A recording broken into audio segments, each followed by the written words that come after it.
जय हिंद दोस्तों, स्वागत है आपका अपने YouTube channel complete B Ed education पर। दोस्तों, आज हम शुरू करने जा रहे हैं एक लेसन प्लान से, जो कि लेसन प्लान किस तरह से बनाया जाता है इस पे है। लेसन प्लान बीएड कोर्स या डीएलएड कोर्स का सबसे महत्वपूर्ण भाग माना जाता है, जिसे हर एक छात्राध्यापक को बनाना ही पड़ता है और इसे बनाने में काफ़ी परेशानियों का सामना करना पड़ता है। इन सभी समस्याओं को देखते हुए हम ला रहे हैं बीएड का कंप्लीट लेसन प्लान। तो दोस्तों, आप इसे लाइक सब्सक्राइब अवश्य करें और इस चैनल को अपने ग्रुप में शेयर करें। तो चलिए दोस्तों, वीडियो को शुरू करते हैं। आप देख सकते हैं कि इस तरह का डिटेल लेसन प्लान होता है। यहाँ पर डिटेल लेसन प्लान नंबर 1 लिखेंगे, जो भी आप बना रहे हैं उसका सीरियल नंबर देंगे। यहाँ पर अपना नाम लिखेंगे, पुपिल्स टीचर नेम, छात्राध्यापक नाम, उस पर अपना नाम लिखेंगे।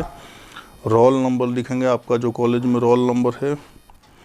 डेट लिखेंगे, अपने स्कूल का नाम लिखेंगे, जिस स्कूल पे आपको मिला है पढ़ाने के लिए, उसमें किस क्लास में आप पढ़ाने जा रहे हैं और कौन सा सेक्शन है वो लिखेंगे।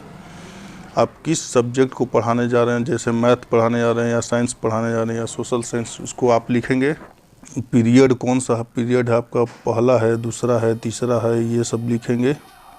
जो आपका पीरियड होगा वो लिखेंगे। ड्यूरेशन आपका इस विद्यालय में जो भी 35 मिनट या 40 मिनट जो भी आपको मिला हो वो लिखेंगे। और जो आपने अभी तक पढ़ाया है पहले लेसन प्लान में वो लिखेंगे। अगर नहीं पढ़ाया तो इसको छोड़ देंगे। आपका शीर्षक, जो टॉपिक आपको पढ़ाना है वो टॉपिक लिखेंगे। जैसे मैथ में हम कह सकते हैं संख्याओं की समझ। संख्याओं की समझ अगर हम एक टॉपिक उठाते हैं, संख्याओं की समझ, संख्याओं की समझ, तो उसके अंदर जो भी टॉपिक जैसे लस मस वगैरह जो भी पढ़ाना है उसको सब टॉपिक में हम लिख देंगे, लस या मस। अब आपको हम आएंगे उद्देश्य। सामान्य उद्देश्य में होता है जो सभी लेसन प्लान में एक ही होता है। जैसे गणित के विषय में हम बात करें तो इसमें लिखेंगे छात्रों में इनका सामान्य उद्देश्य गणित का क्या होगा कि छात्रों में गणित विषय के प्रति रुचि उत्पन्न करना, यहाँ पहला देंगे। दूसरा लिखेंगे कि छात्रों का मानसिक एवं बौद्धिक विकास करना। तीसरा, छात्रों में तर्क शक्ति का विकास करना। चौथा, छात्रों में गणित की व्यवहारिक उपयोगिताओं का ज्ञान देना। इस तरह से आप सामान्य उद्देश्य लिख सकते हैं। और सामान्य उद्देश्य सभी भी लेसन प्लान में एक जैसा होता है। मैथ जैसे गणित है तो गणित का सामान्य उद्देश्य एक होगा, सोशल साइंस है उसका अलग होगा, हिंदी का सामान्य उद्देश्य कुछ और होगा। तो सामान्य उद्देश्य सभी लेसन प्लान में सभी टॉपिक का एक ही होगा। अब आते हैं विशिष्ट उद्देश्य। विशिष्ट उद्देश्य में 3 तरह से हम लिखते हैं। एक लिखते हैं, पहला देते हैं यहाँ पे ज्ञानात्मक उद्देश्य। ज्ञानात्मक उद्देश्य में हम छात्रों को पहले जिस टॉपिक को पढ़ाना है उसका हम ज्ञान देते हैं। तो इसमें ज्ञानात्मक उद्देश्य क्या होगा, छात्रों को उस टॉपिक का ज्ञान देना। जैसे अगर हम संख्याओं के बारे में बता रहे हैं तो छात्रों को पूर्ण संख्या के बारे में जान सकेंगे, छात्र पूर्ण संख्याओं के विभिन्न नियमों को जान सकेंगे।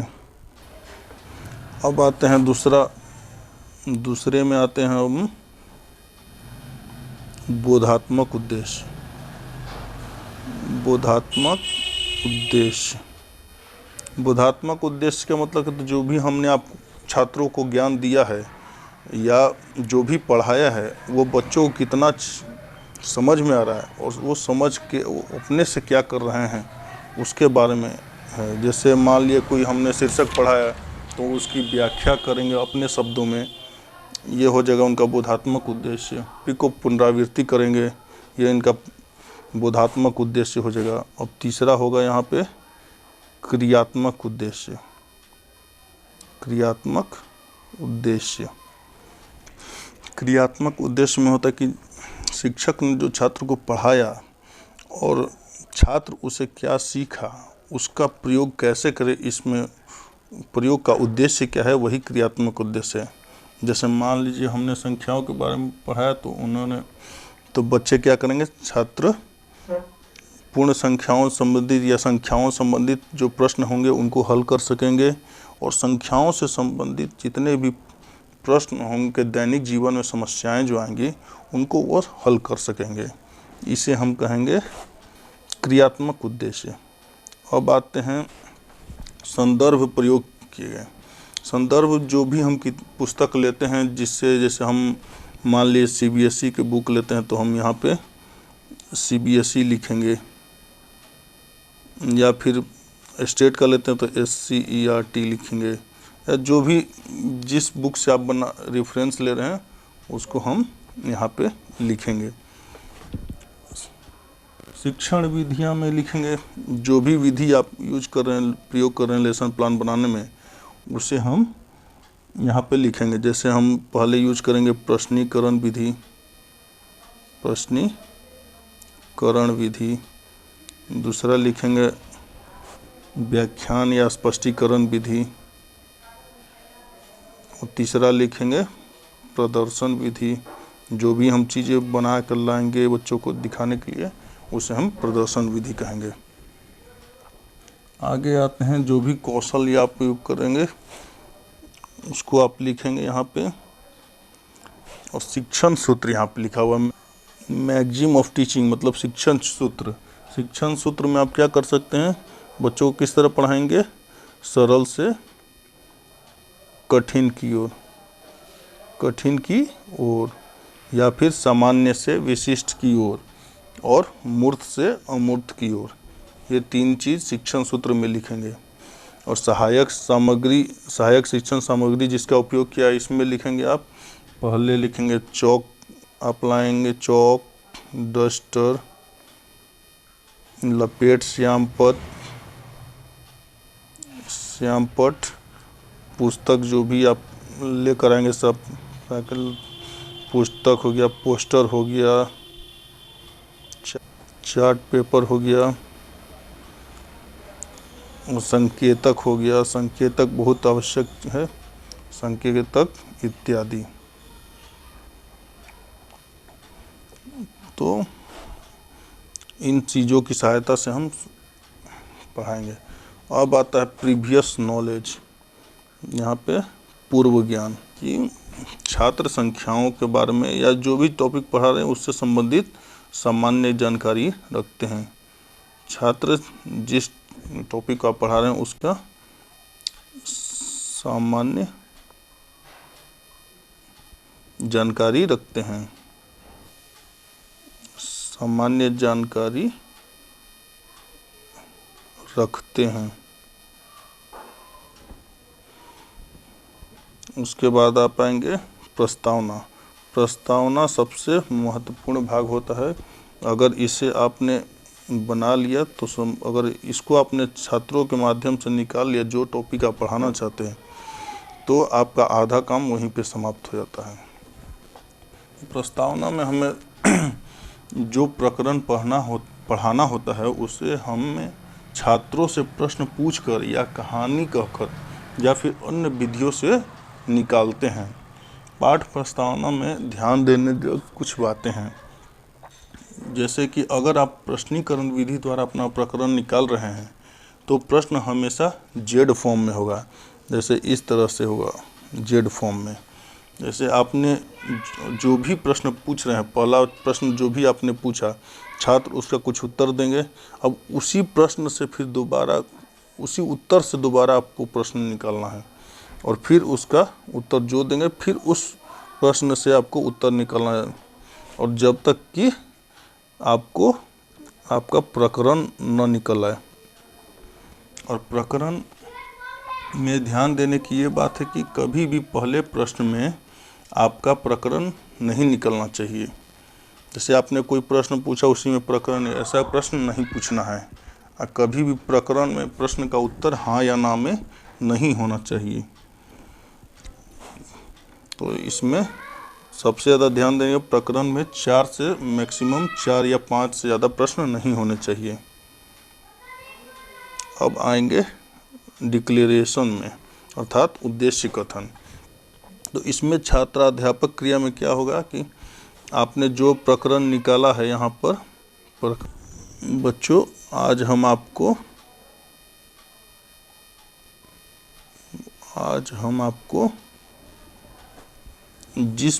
इस प्रकरण के बारे में अध्ययन कराएंगे, या फिर आज हम इस प्रकरण के बारे में मिलकर अध्ययन करेंगे। और छात्र क्रिया क्या होगा कि छात्र ध्यानपूर्वक सुनेंगे और देखेंगे। उसके बाद यहाँ प्रकरण में आप लिखेंगे, जो भी प्रकरण आपका निकलेगा वही यहाँ पे लिखाएगा। अब इसके बाद होता है प्रस्तुतिकरण। प्रस्तुतिकरण में हम कोई भी टॉपिक का 3 पॉइंट उठाते हैं। 3 पॉइंट से एक पॉइंट एक पेज में, दूसरा दूसरे पेज में और तीसरा तीसरे पेज में लिखते हैं। एक शिक्षण बिंदु कोई भी उठा लिया यहाँ पे आपने, तो इसमें पहले कोई भी मान लीजिए संख्याओं के बारे में, हम पूर्ण संख्याओं के बारे में पढ़ना है, तो हम यहाँ पे पूर्ण संख्या लिखेंगे। उसके बाद हम यहाँ पे अब छात्राध्यापक क्रिया में पहले क्या करना है, विकासात्मक प्रश्न पूछना है। विकासात्मक प्रश्न यहाँ पे लिखना है। विकासात्मक प्रश्न भी प्रस्तावना की तरह ही होता है, परंतु यहाँ जेड फॉर्म जरूरी नहीं है। मतलब कोई भी सवाल पूछ सकते हैं प्रकरण से संबंधित। यहाँ 2 या 2 से मैक्सिमम 3 क्वेश्चन पूछ सकते हैं आप। उसके बाद आता है यहाँ पे 3 क्वेश्चन पूछने के बाद यहाँ पे ज़रूरी नहीं है कि छात्र यहाँ पे निरुत्तर होंगे ही, कुछ भी उत्तर दे सकते हैं यहाँ पे। ये कोई आवश्यक नहीं कि यहाँ पे छात्र को आपको निरुत्तर करना ही है। उसके बाद लिखेंगे हम स्पष्टीकरण या प्रस्तुतिकरण, स्पष्टीकरण विधि।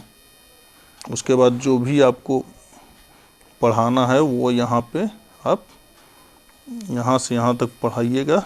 और उसके बाद फिर आएंगे यहाँ पे, पढ़ाने के बाद यहाँ पे आएंगे बोधात्मक प्रश्न। मतलब कि बोधात्मक का मतलब क्या हुआ कि जो आपने प्रश्न पढ़ाया वहाँ पे उसको बच्चों ने कितना सीखा, उससे संबंधित यहाँ पे प्रश्न पूछेंगे। जो भी आपने पढ़ा उससे संबंधित प्रश्न पूछेंगे और बच्चे उसका यहाँ पे उत्तर देंगे।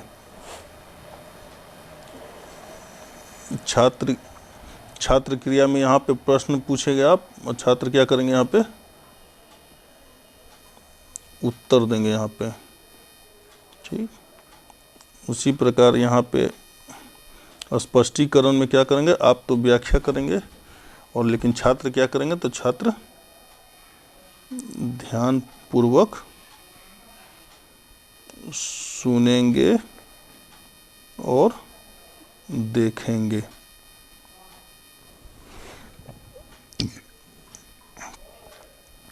बोधात्मक प्रश्न में क्या करेंगे, बोधात्मक प्रश्न में हम लोग यहाँ पे छात्राध्यापक प्रश्न पूछेंगे और यहाँ पे उत्तर देंगे। इसमें कम से कम बोधात्मक प्रश्न में कम से कम 2 प्रश्न अवश्य पूछने हैं। उसके बाद यहाँ पे आएंगे हम शिक्षण नीतियाँ एवं कौशल, शिक्षण सामग्री एवं क्रिया। यहाँ पे तो विकासात्मक प्रश्न में हम लोगों ने क्या किया था, प्रश्नीकरण विधि का प्रयोग किया था। शिक्षण नीतियाँ प्रश्नीकरण है, प्रश्नीकरण। आगे आएंगे हम लोग, यहाँ पे हमने क्या किया था, स्पष्टीकरण में व्याख्यान किया था, व्याख्यान विधि या फिर प्रस्तुतिकरण विधि, जो भी आपको लिखना है, प्रस्तुतिकरण विधि। उसके बाद यहाँ पे फिर लिखेंगे बोधात्मक प्रश्न आपने पूछा है, तो इसलिए यह क्या हो जाएगा, प्रश्नीकरण। यहाँ पे एक प्रस्तुत व्याख्यान विधि तो लिखेंगे ही। यहाँ पे अगर आपको जो भी चीज़ पढ़ा है उन्होंने पोस्टर वगैरह चिपकाना है तो यहाँ पे आप चिपका सकते हैं। और एक यहाँ पे आता है श्याम पटकारी। श्याम पटकारी में एक ब्लैक कलर का चार्ट पेपर होता है, उसे आप चिपकाएंगे यहाँ पे, और जो भी आपने वहाँ पे पढ़ा है उसी को यहाँ पे लिखेंगे। इसमें ध्यान देने के यहाँ पर सब चीज़ लिखेंगे यहाँ पे दिनांक लिखेंगे, विषय लिखेंगे, प्रकरण लिखेंगे, कक्षा कौन सी है वो लिखेंगे और समय कितना मिला है वो लिखेंगे। उसके बाद यहाँ पे चिपका देंगे। अब आते हैं आगे दूसरे पेज पर। दूसरा, अब शिक्षण बिंदु सोपान में फिर वही कोई दूसरा पॉइंट लिखेंगे यहाँ पे। फिर उसके बाद विकासात्मक प्रश्न फिर लिखेंगे, विकासात्मक प्रश्न। उसके बाद यहाँ से स्पष्टीकरण देंगे, स्पष्टीकरण। और फिर यहाँ स्पष्टीकरण के बाद यहाँ से क्या करेंगे, फिर बोधात्मक प्रश्न लिखेंगे। उसी प्रकार यहाँ पे क्या करेंगे हम, छात्र क्रिया में सेम जैसे जैसे वहाँ पे यहाँ पे उत्तर लिखेंगे, जो यहाँ पे प्रश्न रहेगा यहाँ पे उत्तर रहेगा। फिर आएंगे यहाँ पे स्पष्टीकरण में छात्र ध्यानपूर्वक सुनेंगे। यहाँ पे आप लिखेंगे, ये प्रश्न पूछेंगे, यहाँ पे छात्र उत्तर देंगे। ठीक उसी प्रकार यहाँ पे आप करेंगे शिक्षण नीतियाँ में आप करेंगे, यहाँ पे कौन सा है, प्रश्नीकरण। यहाँ पे हो गया स्पष्टीकरण या प्रदर्शन जो लिखना है,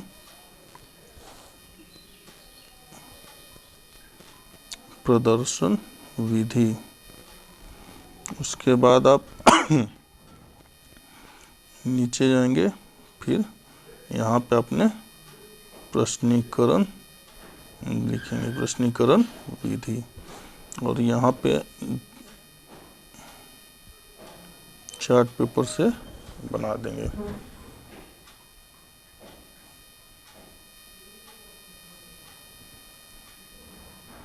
यहाँ पे श्यामपट्ट सारांश में क्या लिखेंगे, यहाँ पे वाइट जिस तरह पहले आपने चिपकाया था उसी प्रकार यहाँ पे श्यामपट्ट चिपकाएंगे। और फिर यहाँ पे दिनांक वगैरह जैसे जैसे भरना बताया मैंने उसी प्रकार आप फिर से भरेंगे।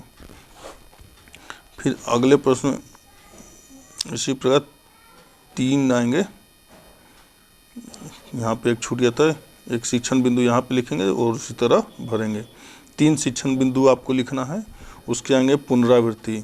आपने जो पॉइंट पढ़ा है, पहला पॉइंट पढ़ा है, दूसरा पॉइंट पढ़ा है, तीसरा, 3 शिक्षण बिंदु आपने पढ़ाए और उसमें प्रश्न पूछेंगे आप। उन सभी से संबंधित 2-2 प्रश्न या 1-1 प्रश्न जितना आप आते ना प्रश्न पूछें और उसके बाद छात्र क्या करेंगे, उसका उत्तर देंगे। छात्र उसका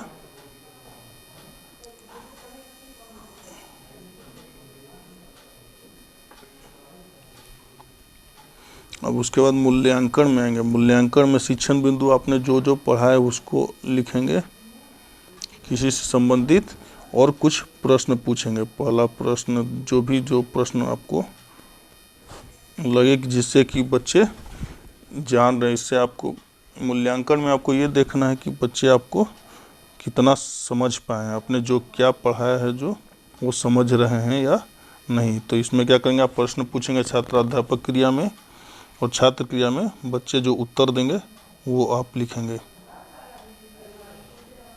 यहाँ श्यामपट्ट जरूरी नहीं है चिपकाना। गृह कार्य में ध्यान देने वाली बात है कि जो आप कम से कम 2 प्रश्न अवश्य देने हैं, 2 से कम नहीं देने हैं।